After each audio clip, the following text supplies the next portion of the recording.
তো এই ভিডিওতেও আইপিএলে প্লেয়ারদের অ্যাভেলেবিলিটি এবং ইনজুরি নিয়ে বেশ কিছু আপডেট রয়েছে, যেখানে কেকেআরের একজন বড় প্লেয়ার ইনজুরির সমস্যায় ভুগছে। সে পরবর্তী সিজনের জন্য পরবর্তী সিজন নয়, এবারে আইপিএলে বাকি ম্যাচগুলোর জন্য আনঅ্যাভেলেবেল থাকতে পারে। অন্যদিকে আরসিবিকে নিয়ে রয়েছে খুবই ভালো খবর। এছাড়াও সাউথ আফ্রিকার প্লেয়াররা যারা আসতে পারছিল না তাদেরকে নিয়েও কিন্তু একটা ভালো খবর রয়েছে। তো সেই সব কিছুই এই ভিডিওতে আলোচনা করব। ভিডিওটা অবশ্যই তোমরা শেষ পর্যন্ত দেখবে। আর এরকমই cricket related news, update, analysis video সবার আগে পাওয়ার জন্য চ্যানেলটিকে সাবস্ক্রাইব করে নেবে। সো চলো দেরি না করে ভিডিওটা শুরু করা যাক। তো প্রথমেই কথা বলবো কেকেআর টিমকে নিয়ে। তো কেকেআর টিম নিয়ে বেশ কিছু আপডেট রয়েছে। প্রথমত কেকেআর তাদের যে ট্রেনিং সেশন পরবর্তী আইপিএলের জন্য পরবর্তী আইপিএলের ম্যাচের জন্য, যেটা শনিবার আরসিবির বিরুদ্ধে রয়েছে চেন্নাই সেমি মাঠে, সেই ম্যাচের জন্য যে প্র্যাকটিস সেশন সেটা আজ এবং কাল হবে। আজকে শুরু হবে এবং আগামী কাল হবে, এবং তারপর পরশু কিন্তু তাদের ম্যাচ রয়েছে আরসিবির বিরুদ্ধে। অন্যদিকে মঈন আলী, যেটা আগেই বলেছিলাম, তো মঈন আলী আসবে না এবারে বাকি যে ম্যাচগুলো রয়েছে সেটা খেলার জন্য, যেখানে সে তার নিজস্ব পার্সোনাল কারণ দেখিয়েছে। সে তার নিজস্ব পার্সোনাল কারণের জন্যই আসবে না, এবং রিপোর্ট অনুযায়ী শোনা যাচ্ছে যে কেকেআর টিম ম্যানেজমেন্ট চাইছে একটা শর্ট টার্ম রিপ্লেসমেন্ট, যেটা মঈন আলীকে রিপ্লেস করবে। এছাড়াও আরেকটা খারাপ খবর রয়েছে, সেটা হলো রহমান পাওয়েলকে নিয়ে। তো রহমান পাওয়েলকে নিয়ে শোনা যাচ্ছে সে একটা ছোটোখাটো সমস্যায় ভুগছে, ইনজুরির সমস্যায় ভুগছে, এবং তাকে নিয়ে এখনও পর্যন্ত কোনো ফাইনাল আপডেট নেই। তবে শোনা যাচ্ছে মেবি সে আসতেও পারে, আবার সে ইনজুরির জন্য আইপিএলের বাকি যে কয়েকটা ম্যাচ আছে এইবারের সিজনটা সে কিন্তু মিস করতেও পারে। তো তাকে নিয়ে এখনও পর্যন্ত কোনো ফাইনাল আপডেট কিন্তু নেই। তো কোনো আপডেট এলে অবশ্যই জানিয়ে দেবো। অন্যদিকে ডিককে নিয়ে যেটা বলেছিলাম যে সে হয়তো এবারে আইপিএল খেলতে আর আসবে না, তবে শোনা যাচ্ছে যে ডিকক এবং স্পেন্সার জনসন দুজনাই কিন্তু ব্যাঙ্গালোর পৌঁছে গেছে কেকেআর ক্যাম্পের সঙ্গে। পাশাপাশি কথা বলবো আরসিবি টিমকে নিয়ে। তো আরসিবি টিম, যেটা কালকের ভিডিওতে যাদেরকে নিয়ে বলছিলাম যে খুব সমস্যায় পড়তে পারে বিদেশি প্লেয়ারদেরকে নিয়ে, তো আজকে পুরো উল্টো কেস হয়ে গেছে। আরসিবি টিম এখন পর্যন্ত সবথেকে বেশি মজবুত মনে হচ্ছে, এবং আরসিবির সমস্ত বিদেশি প্লেয়ার কিন্তু অলমোস্ট সমস্ত বিদেশি প্লেয়ার কিন্তু গোটা সিজনের জন্য অ্যাভেলেবেল থাকবে, যেখানে Phil Salt, Tim David, Romario shepherd, Liam Livingstone, Jacob Bethell, লুঙ্গি এনগিডি, এরা সবাই কিন্তু আরসিবি ক্যাম্পে চলে আসছে, এবং শোনা যাচ্ছে এরা সবাই আইপিএলের শেষ পর্যন্তই কিন্তু অ্যাভেলেবেল থাকবে। এছাড়াও সবথেকে বড় নিউজ সেটা হলো আরসিবির জস হেজেলউডকে নিয়ে, যেখানে হেজেলউডকে নিয়ে শোনা যাচ্ছিল সে ইনজুরির সমস্যায় ভুগছে, এবং সে হয়তো এবার আইপিএলে আর বাকি ম্যাচ খেলতে পারবে না, যেটা আরসিবির জন্য বড় ধাক্কা ছিল।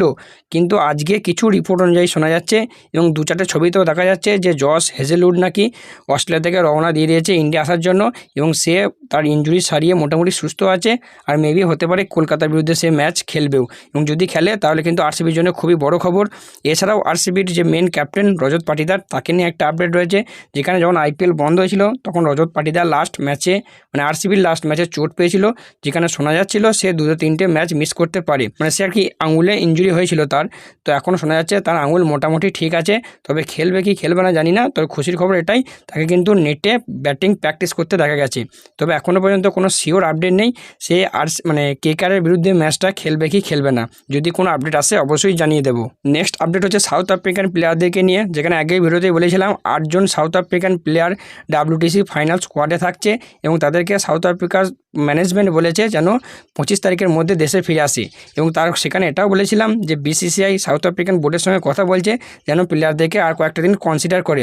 তো আজকে রিপোর্ট অনুযায়ী শোনা যাচ্ছে যে সাউথ আফ্রিকান ক্রিকেট বোর্ড BCCIর কথায় রাজি হয়েছে, এবং তারা তাদের যে WTC ফাইনালের জন্য প্র্যাকটিস সেশন সেটা শুরু করতে আর কি লেট করছে, যেখানে শোনা যাচ্ছে তারা তাদের যে প্র্যাকটিস সেশন সেটা শুরু করবে 23 জুনের পর, অর্থাৎ আইপিএলের ফাইনালের সময় থেকেই, ওই ফাইনালের দিন বা তার পরের দিন থেকেই হয়তো তারা WTC ফাইনালের জন্য প্র্যাকটিস সেশন শুরু করবে, এবং শোনা যাচ্ছে যে তারা তাদের প্লেয়ারদেরকে অ্যালাউ করেছে তারা যদি চায় আইপিএল গিয়ে খেলতে পারে।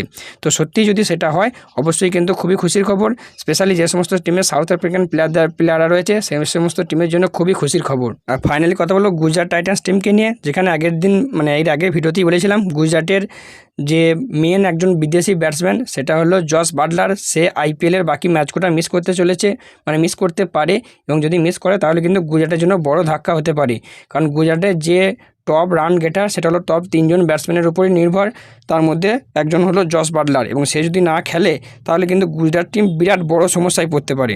তো সেটাই শোনা যাচ্ছে যে জস বাটলার মোটামুটি শোনা যাচ্ছে যে আর অ্যাভেলেবেল হবে না, কারণ 29 তারিখ থেকে ওয়েস্ট ইন্ডিজের বিরুদ্ধে ওডিআই এবং T20 সিরিজ রয়েছে, এবং দুটো সিরিজই সে রয়েছে, এবং শোনা যাচ্ছে তাকে ইংল্যান্ড ক্রিকেট বোর্ড ডেকে নিয়েছে তাকে নিজেদের টিম জয়েন করার জন্য। এছাড়াও তার থেকেও বড় কথা, রিপোর্ট অনুযায়ী শোনা যাচ্ছে যে জস বাটলারের রিপ্লেসমেন্ট হিসেবে গুজরাট টাইটান্স টিম অলরেডি একজনকে ঠিক করে নিয়েছে।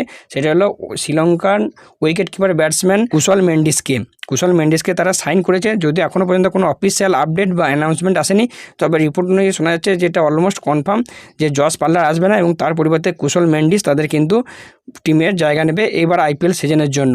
তো এবার দেখার বিষয় জস বাটলারের যে জায়গাটা, সেই জায়গাটা কি কুশল মেন্ডিস পূরণ করতে পারে কি পারে না। তবে কুশল মেন্ডিস রিসেন্টলি পিএসএল খেলছিল, সেখানে কিন্তু খুব ভালো ফর্মে ছিল।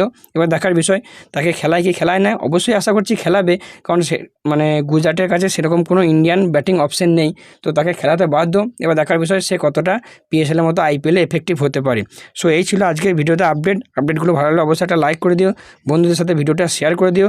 কোনো প্রশ্ন তাহলে কমেন্ট বক্সে করতে পারো। সো চলো দেখা হচ্ছে পরবর্তী ভিডিওতে।